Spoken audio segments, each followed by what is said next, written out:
It was an extremely successful week for Washington and Lee sports teams as they went a perfect 10-0 last week. Catch up on everything you missed in this edition of Generals in 60.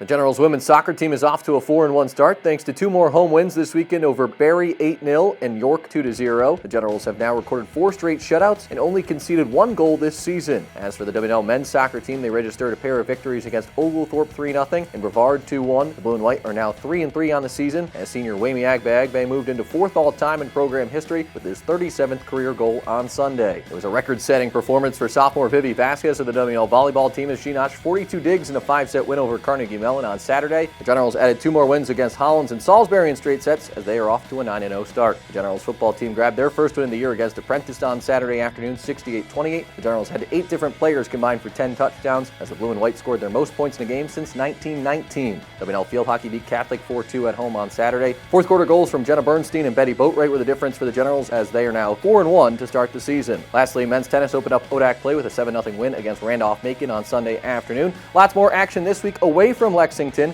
as that wraps up this edition of Generals in 60.